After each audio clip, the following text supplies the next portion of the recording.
Hey guys, welcome back to the channel. This week we are playing at Nibley Golf Course. For some reason this week I also was trying to do a no driver challenge, which ended up being quite the challenge. And even though I shot way over what I normally shoot or what I expect to shoot, I think there are a lot of key takeaways here that can be applied to people who are trying to break 100 or trying to break 90. The first hole is a par 4 with a dogleg to the left, and you can't really cut the corner because of the range that's in the way. My first tee shot, I contacted it pretty well, it just ended up in the right rough. I have about 120 yards left. The flag is placed in the middle of the fairway due to frost on the green, so I just decided to give myself anything within the flag stick. Got way too under it. My second one, I decided to bump and run and just get it close. Oh. Okay, I'm gonna count that as in. It's like 2 feet. The second hole is a par 4 with a river running down the middle of the fairway. That was nice. I don't hit a good tee shot once again, so I am forced to punch out for my second shot.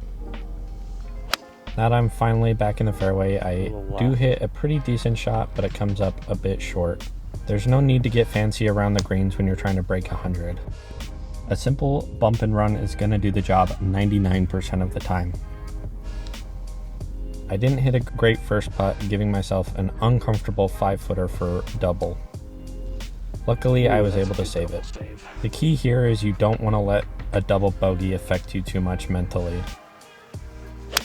On hole number 3, I cleared the penalty area, which is really the only concern.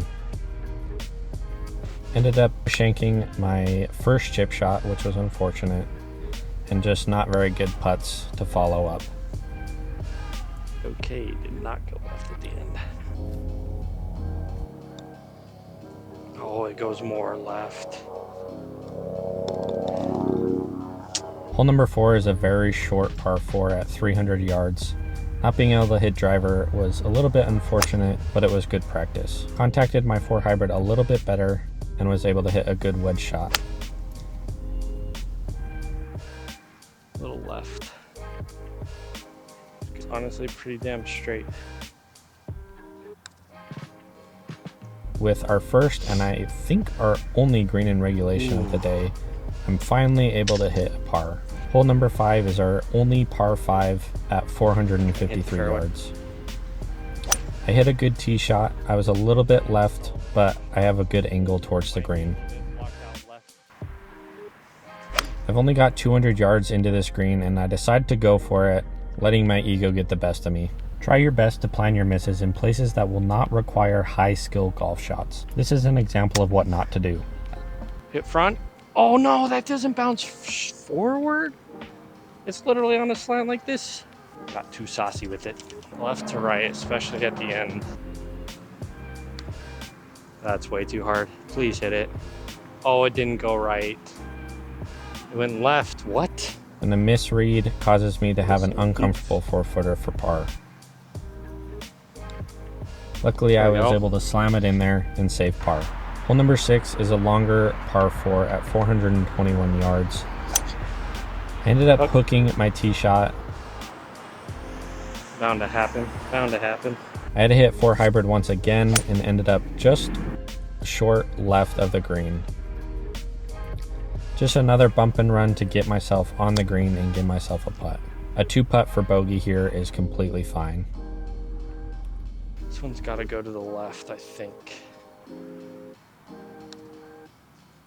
I give it my best effort, but I'm going to end up with a bogey. Yep. Hole number 7 is our last par 4 at 393 yards.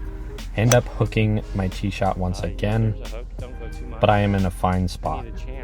I got an unfortunate, extremely grabby lie, so this was actually a very difficult shot, especially with the distance I had left to the green. My thought here was it's an uncomfortable 30-40 yard chip, and I'm not very good at that shot, so I'm just going to try and do my best to roll one onto the green. I almost succeeded, but I was just short.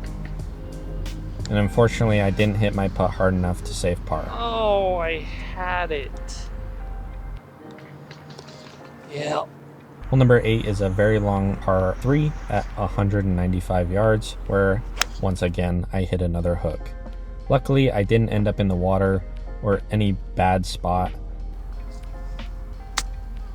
And just not very good chipping is leading to extra bogeys.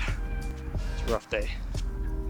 Even though I didn't have very good tee shots today, the main things I did do was keep it in play and be on the green, one stroke over the green in regulation. Then, for the most part, I was able to 2-putt in for bogey. The final hole is a daunting 165-yard par 3 over a lake. My only objective here is to get over the lake. I missed the green, but I'm still in play, so that keeps the high score off of the scorecard. I'm over, thank God. And again, even though this wasn't the best of chips, I am on the green and can 2-putt for a bogey. Keeping the ball in play is essential for breaking 100, but as you can see, you don't need to have amazing tee shots in order to break 100. Your greenside chipping also does not need to be amazing. Just pick the easiest shot and the easiest club that will get you on the green on your next shot. That's going to wrap up the video for this week. If at any point you enjoyed this video, please consider hitting that like button and subscribing. Thank you guys so much for watching, and I'll catch you all on the next one.